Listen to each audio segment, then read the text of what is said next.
Live from the SABC's Auckland Park headquarters, welcome to this week's Tuesday edition of The Watchdog. My name is Vuyo Mvogo, and on the show this evening, a runaway train that we can only helplessly watch, or is there a plan to curb South Africa's record high unemployment rate? My first guest is the minister responsible for employment and labor in this country, Thulas Nxesi. I stood here tonight and I made fun of the President of the United States, and I'm going to be fine. I'm going to be fine, right? As one South African makes us all proud in the United States in celebration of International Press Freedom Day, just how proud should we be of the state of media freedom in our country?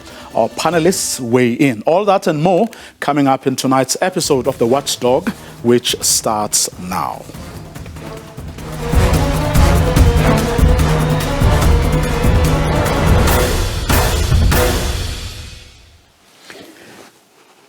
South Africa's runaway unemployment rate continues to set a new record, or new records, I should say, with no evidence things are going to change for the better anytime soon. What are those constitutionally mandated to deal with the problem actually doing about it? Well, the Minister of Employment and Labor in South Africa is Mr. Thembelani Walter Maid Thulas Nxesi. He joins us on the line. Good evening, Minister. Are you well? Good evening, Vuyo, and to the listeners. I'm well. You got me at last, at least. I don't know where you get Walter Maid from. Okay, that's fine. Well, apologies for the technical glitches that made us start so late.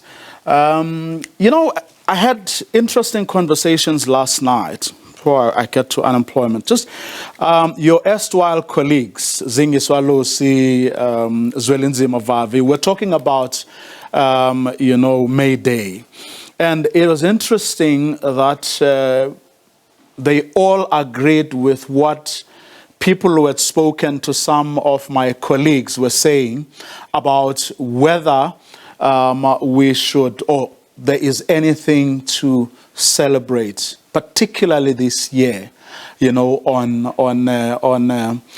International Workers' Day. I'm keen to, as a former unionist yourself, and of course now responsible for labor and employment in the country, just what your assessment is. Is there something worth celebrating this year in particular?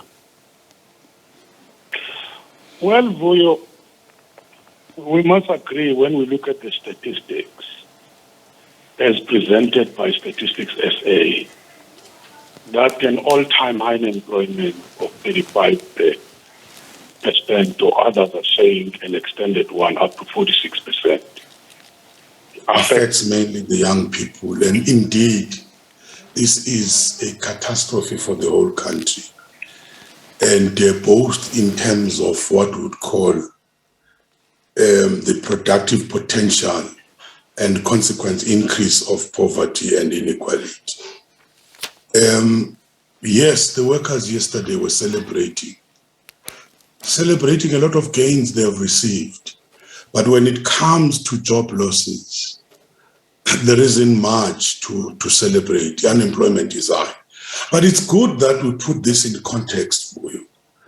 The context is that we all know that we talked about the economy already sluggish even before the pandemic, which was reflecting structural weaknesses. And secondly, you remember the lockdown to curb the spread of the pandemic. It came at a heavy cost, 7% fall in the economy and shedding almost 2 million jobs within a year. And lastly, you remember when we're starting to recover, we had to face the riots in KZN and in Gauteng. And now, as we are already saying, we're starting to see some little improvement. We're battered by the floods, which have destroyed a number of workplaces and displaced a lot of people. So it's very clear that we need some very drastic measures to deal with this particular issue. And I want to put it like this, Vuyo. if you want jobs, it means we must attract investment, and then investment would lead to economic growth, and economic growth would lead to more jobs. And that's what the president has been doing over and above the other programs which we have put in place. Incidentally, I mean, you are the convener of, the government's convener at NEDLEC. And I remember the day, on which these numbers you just alluded to were released. And one of the big complaints coming from business in particular was that you as the government were simply refusing to lead. In other words, you were refusing to get the people around the table, which is your civil society, your business, your labor, to get where this country should be going. That was made very clear by business on the day. I don't know what you have to say towards that, because they're saying government should do what needs to be done. We are all here. We are around the table, all right? If there's a particular constituency that is not playing ball, they should be called out, and be put in their place. But Vuyo, we've come up with a program led by the president called the Economic Reconstruction and Recovery Plan, the ERRP, which we consulted with all the social partners, and we adopted it last year, which contained a mix of a number of interventions. We talked about the biggest issue is we need to deal with the issue of energy security, because it's central to the economy. And there's a lot of effort which is happening there. We talked about us massifying the public employment programs. We talked about the economic stimulus. We talked about how do we reduce the cost of doing business in terms of administrative costs, especially for the small businesses, because we understood that 80% of the employment is supposed to come from the small businesses. And we talked about a localization strategy where we said we need to support South African suppliers and products as individuals, as businesses, and the public sector. But we also said the commitment to supporting the SMMEs is very important. But over and above, it's a huge infrastructure program. All these were put in place. Government it's having plans, it's already implementing this. One of the issues which the president came up with was a need for a social compact. Based on the experiences of Germany after the World War, based on the experiences of Netherlands and Ireland, we have said, as all stakeholders, when we are faced with such catastrophe of unemployment, what is it which we can do together? As I'm speaking now, I'm convening a number of forums between business, between labor and government and the constituencies. We are all saying what are the key issues, what each of the parties is bringing to the table. The business would be the last people to say that, because they are seated on trillions of rands, which they have not been investing in this particular country.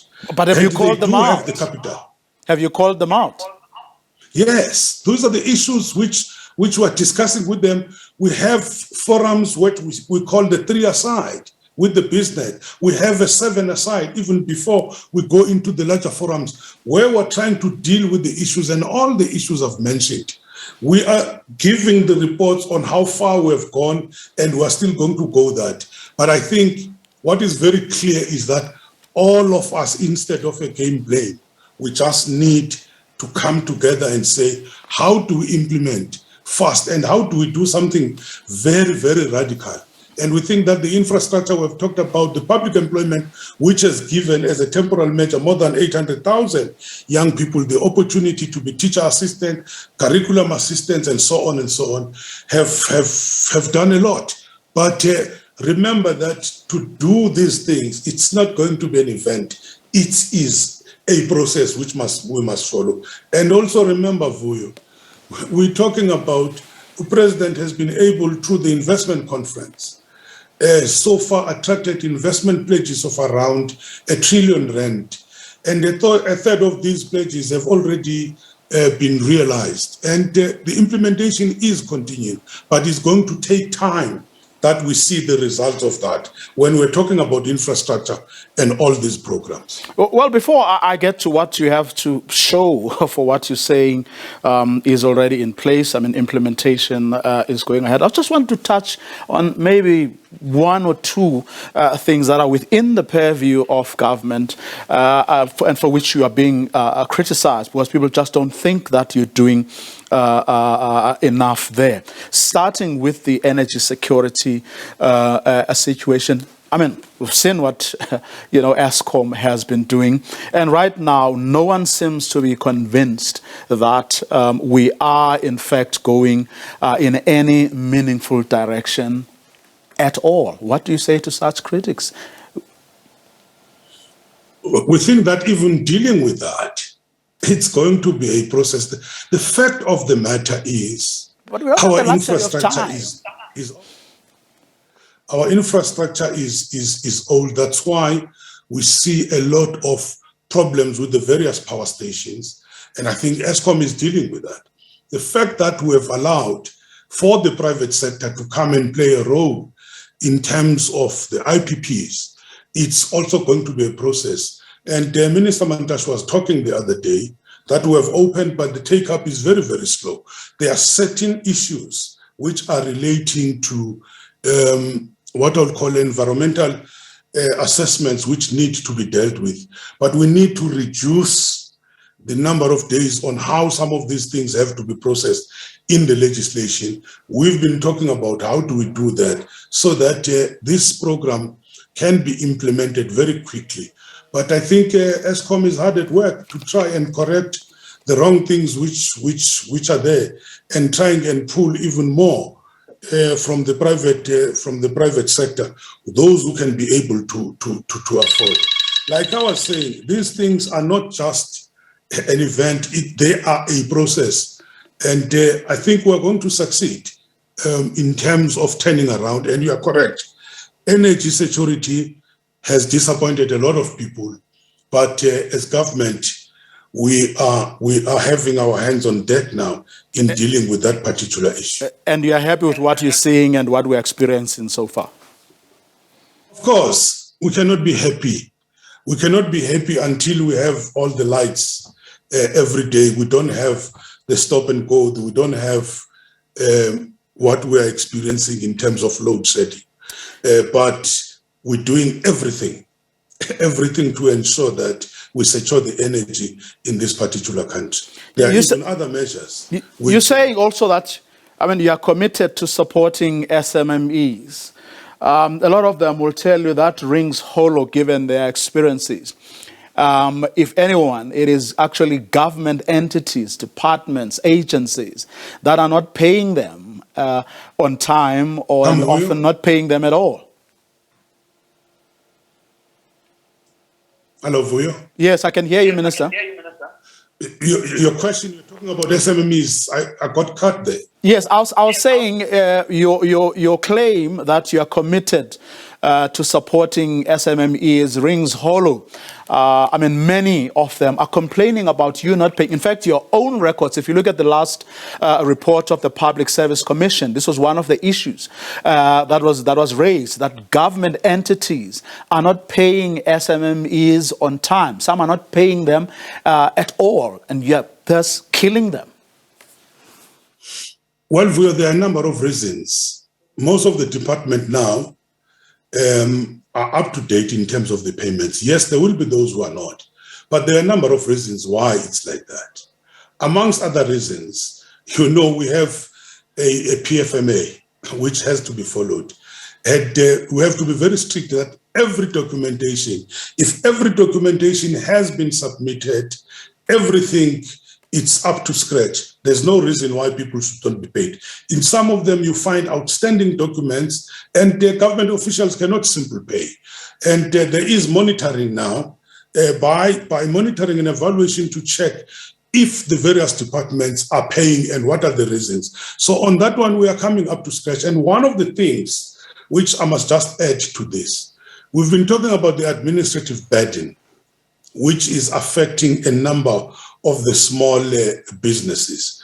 We've just agreed that we need to relook at our labor legislation.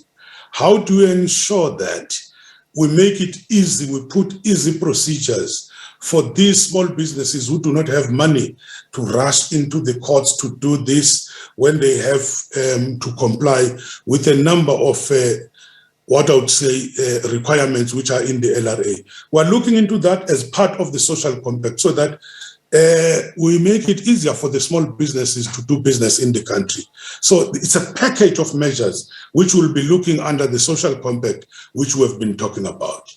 I'm going to come to the social compact issue in a while, and I don't want to go through the various other issues or things you said you were doing to try and turn the situation around. But what I want to ask is whether you have put any timelines to the things you have committed to doing, which you believe is going to turn the situation around. Because a big part of our problem, as everyone often says, is that we always put policies in place, we always have things to say to explain our problems away, but we never commit by way of timelines to say by such and such a time you will have seen this and that kind of change.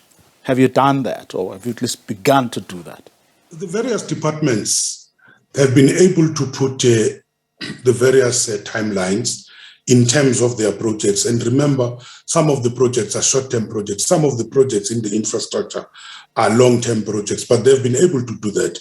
But if you remember when the president spoke in Parliament about the social compact, the president gave us 90 days. And that is even now less than, I would say, half of that period.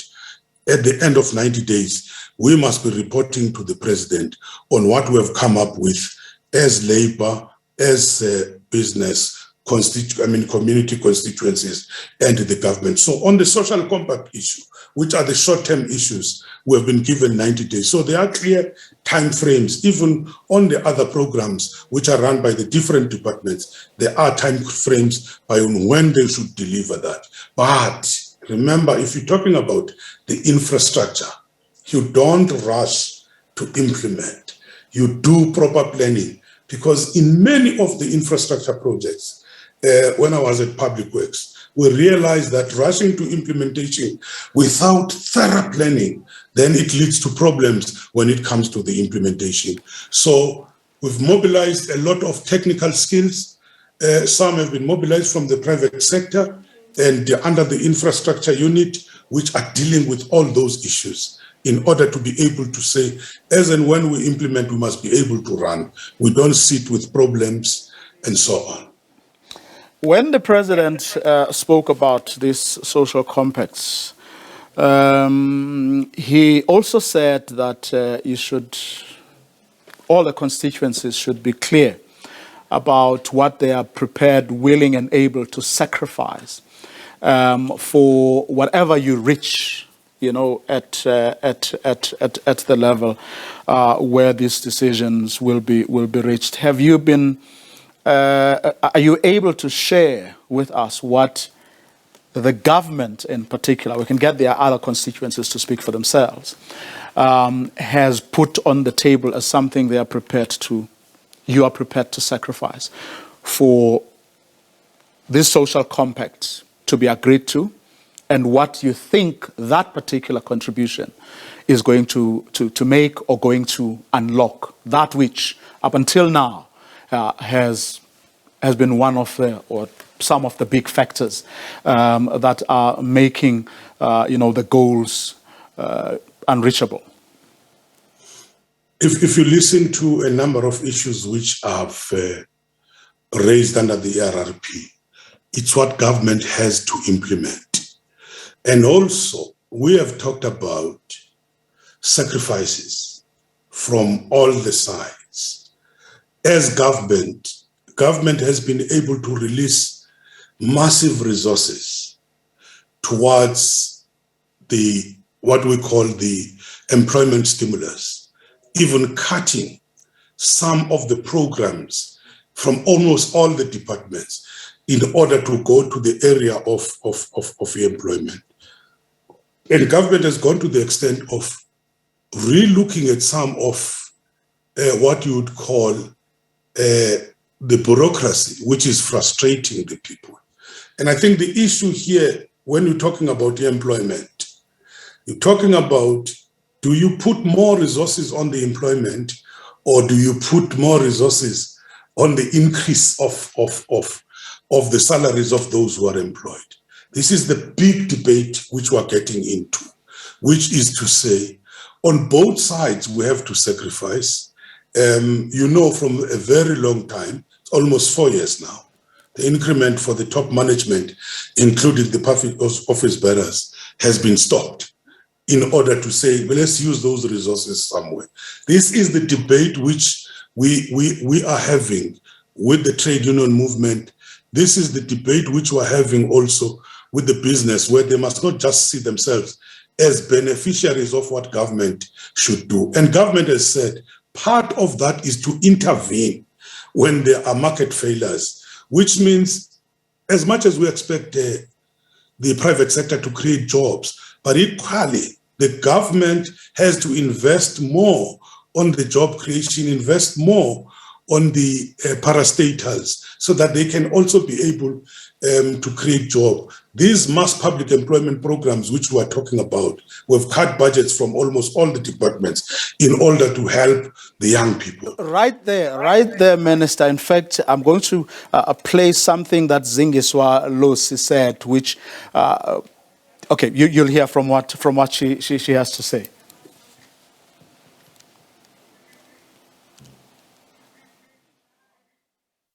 In the past 2 years, the economy has dealt a blow. We have seen the high levels of unemployment sitting at 46%, with 2.2 million workers who have lost their jobs. And youth unemployment is at 75-76%. There's nothing to celebrate about that. So one understands why workers would feel that way. We've seen state-owned entities retrenching workers, and other workers being put on layoff, and others being employed on casual basis. So the plight of workers is at what we are looking at, really nothing to really celebrate about. Accusing you of doing the opposite of what you just said you were doing. I don't think he's saying that. I don't think she's saying that. She's talking about the current challenges which are faced by the workers. State-owned enterprises are retrenching, she says. Earlier, in fact, not part of that clip, she went to that wage agreement that the government reneged on. And at some point, said something to the effect that, I mean, people like you should actually be ashamed, because as former worker leaders yourselves, I mean, to be part of a state, that is not protecting workers, that reneges on agreements, and that doesn't seem to care at all about the creation of jobs, you should basically hang your heads in shame. Vuyo, if you listen to the president of COSATU, she talked about 2 million jobs lost as a result of the COVID, not as a result of government. If factories have closed because of the disaster of the pandemic, it's not because government just brought the pandemic. Secondly, if a factory is not able to be profitable, that particular company is going to close. It's just straightforward. That's what has happened. Some of the companies are struggling to come back. Some are coming back.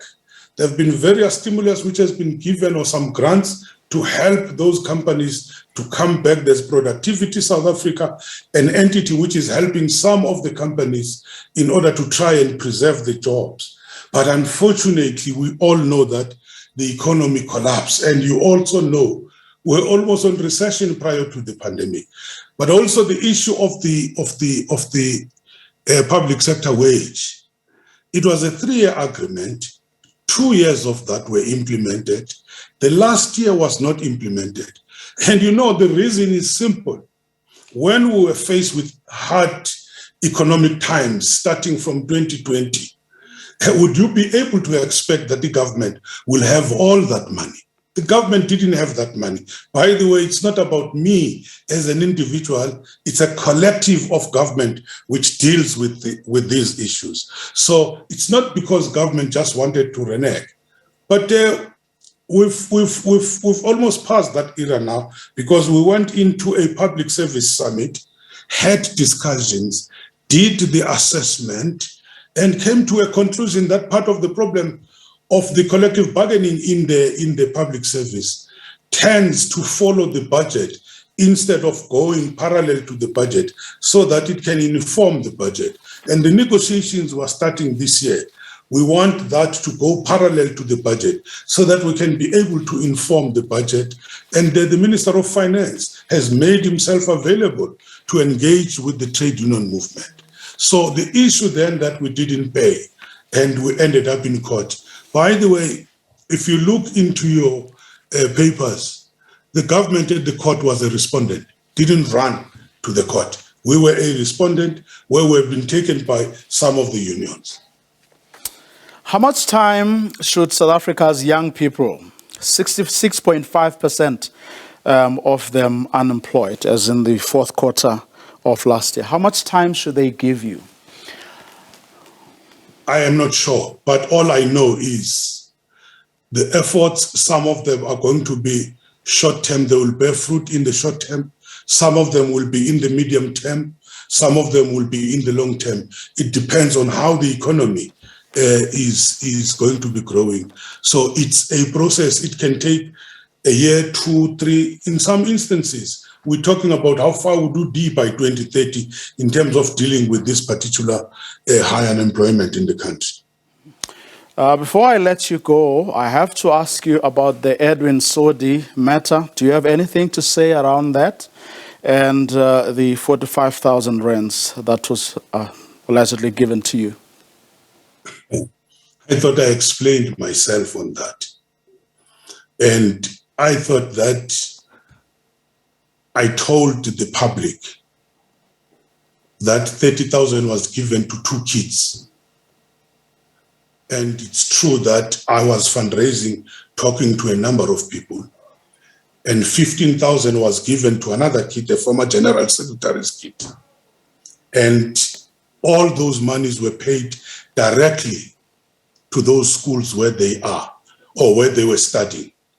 And I was approached by their mothers who had problems. And I've said, I'm ready to cooperate with the law enforcement if there's something. But if there's evidence of anything which was dropped in my account, or if those kids are my relatives, I think people should even do more investigation so that they can be able to satisfy themselves. In fact, I only saw this when it came from the newspapers, and I explained myself in detail on this particular matter. And for now, that's where you're going to leave it, unless, of course, state law enforcement agencies come to you and ask for more information or whatever the case may be. I'll definitely cooperate. And up to now, I've not been called. And even if you can tag me in all the 4 parts of those reports and see where it's talking about me, but on the issues I'm talking about, unless we don't know what we're talking about, I think you have approached a lot of business people to help some of the young kids who are very desperate. And that's what I did. Maybe that is my sin. And that's where we're going to leave it. Thanks very much for your time this evening. Minister Thulas Nxesi, who's the Minister of Employment and Labour here in the country. After the break, how are things going with regards to press freedom in South Africa? That's what we are talking about next.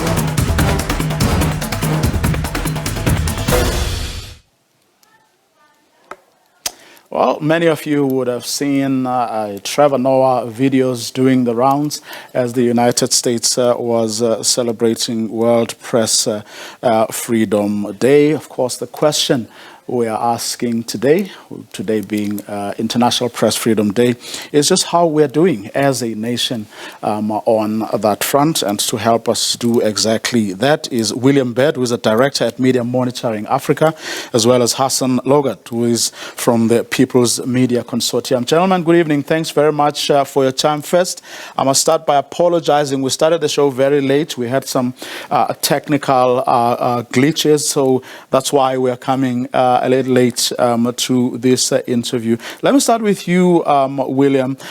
Just overall, when someone asks you this question, 28 years into democracy, how do you answer? How are we doing as a nation when it comes to press freedom?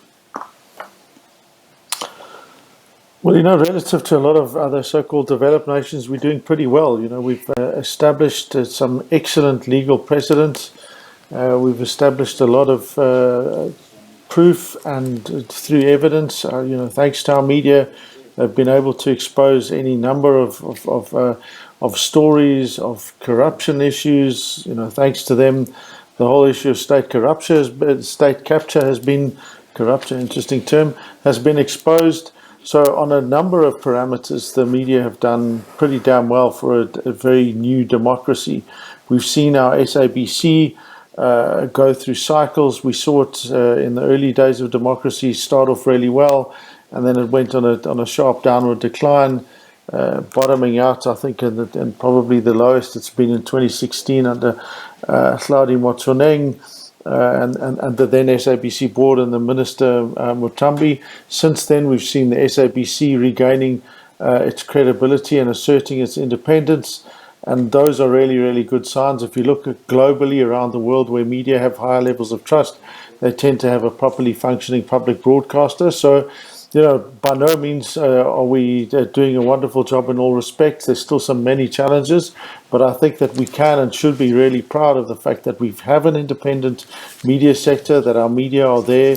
They're continually breaking stories. They're fighting against all sorts of issues, against online abuse, disinformation, and against the fact that the sector itself is in deep and profound crisis of sustainability. So if you take all of those things into account, I think that on most parameters we're doing pretty well in terms of media freedom. Mm-hmm. Well, in fact, interesting you mentioning the SABC, because only today I'm hoping that we're going to be able to play that clip, the chairperson of the board of the SABC talking about the, shall we call it, tiff between the SABC and the minister. But you are correct. Here I am. I once left this building in a half because of some of the episodes you have just mentioned. So I would tend to agree with you on that one. Hassan, I don't know how you feel. Are we ticking as many boxes as William believes we do? I think we still have big problems around the digital divide, which excludes a lot of people, and that is a violation of the right to communicate. Many of the poor communities we work with, they campaign for basic rights and are often subject to severe surveillance as much as journalists are. And especially here that I work, for example, for an NGO with mining communities. And the repression in these areas is quite severe. The Black Sash, Environmental Monitoring Group, all those others that work with important issues face a number of violations to the rights to communicate and to organize. Part of our thing on the digital migration that has been a problem for us, you remember when the SABC said that they wanted a delay, the minister was furious with them, threatening to withhold their reports and stuff like that. It's not the way that you relate to someone who's trying to raise important issues, constituent body raising important issues around freedoms of citizens to receive information. And the minister really threw her toys out of the court, and basically it was around whether of course, the ETV court case and where media monitoring and others were party thereof, basically wanted to talk about savings, the sub 700 megahertz for terrestrial broadcasting. I've just seen now that the African Union of Broadcasters basically says that is the right position for Africa, and a number of European countries also support that. And I don't understand why the minister really doesn't want to have an intellectual debate and becomes quite vicious about these kind of issues. William, what for you? Going forward, what should we be focusing on now as a nation in this area, in the area of press freedom? Well, I think Hassan has got some of those key points spot on. The critical issue of we need to move forward in a digital realm. No one's suggesting that we shouldn't. Citizens need to have access. Every citizen should have access to fast, cheap, reliable broadband. It's that simple. Give everyone access to the internet, and that will immediately unlock a whole lot of value, as they like to say, but it'll just give citizens basic equality in terms of being able to access the internet, which is completely transformative. So that needs to be one of the basic things in terms of helping sustain our journalism sector. It would help, actually, if instead of changing ministers every 5 minutes, that we actually have one that really is passionate and cares about journalism and media freedom and making sure that the public can be there and that they can have access. I agree with Hassan again on the completely bizarre and astonishingly anti-poor approach that is being taken by the minister in relation to the analog switch-off issue.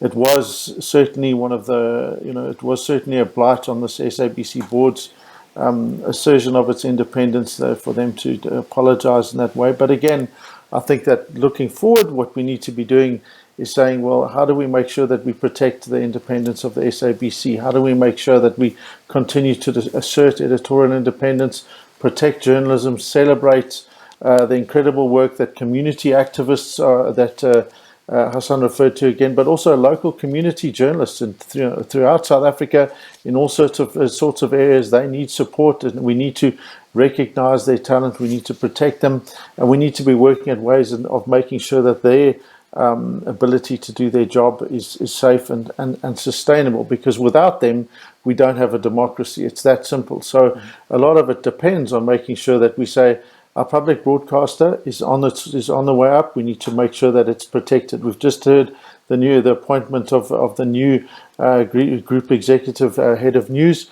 We have to wish him the best of luck and make sure that he's able to assert the independence of the SABC. So the public broadcaster is critical to media freedom in South Africa for the next foreseeable future, I should say. Mm-hmm. Hassan, I want us to talk a bit about the community media and its role in society, because I remember some years ago I also got involved in that space, raising funds, trying to mobilize resources for that space, because there are so many advantages to developing the community media space, because one, even your national public broadcaster, it becomes your local, community media becomes a feeder. So this is where we start honing, skills of young aspirant journalists and so on, but also as a space in its own rights to service our community. Do you believe that we've done well over the years to do what was envisaged some decades ago, actually? No, in fact, I fear, Vuyo, thanks. I fear that we've lost some track. A number of these community radio stations, for example, seem to become glorified fiefdoms of a few. They privatized. They're not accountable to the communities. We don't even know how many people listen to them.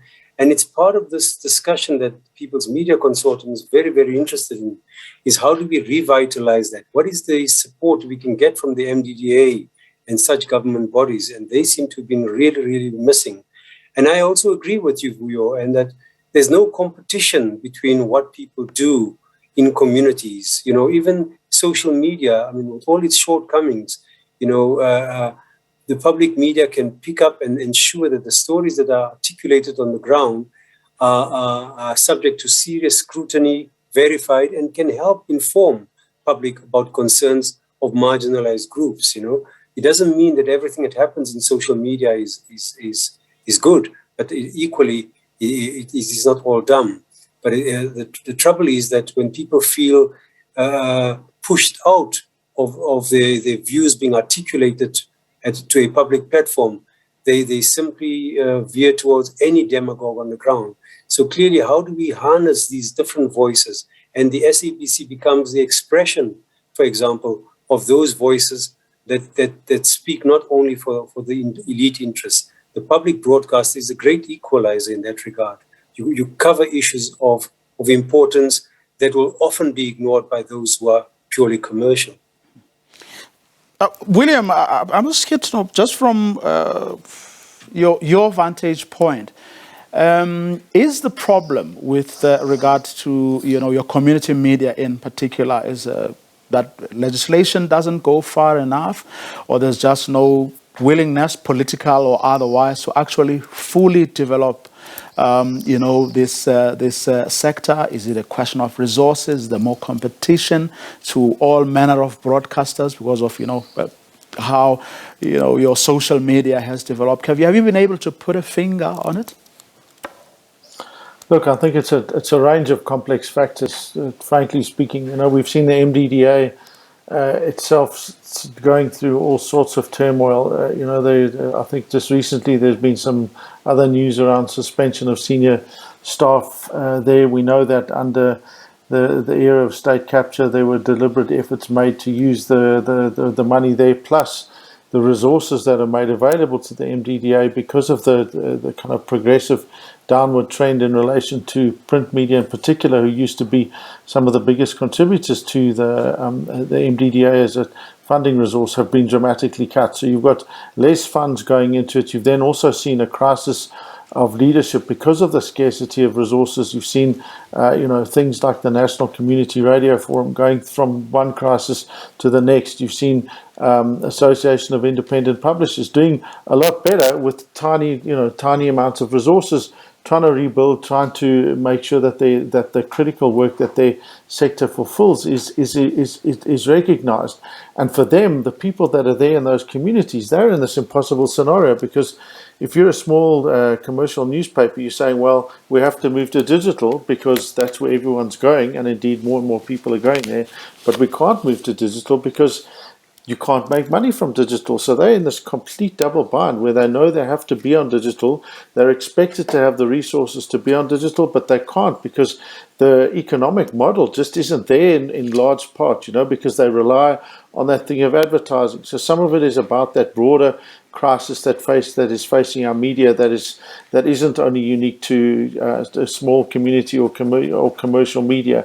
Plus, in addition to that, is the fact that instead of making sure that everyone has access to fast, cheap internet in South Africa, if we'd done that 10 years ago and brought that program on, our media would have already been in a much better place to start to test out different models, because we're seeing that the media that have been able to do so around the world are able to do things that are quite imaginative and still survive, irrespective almost of what government does.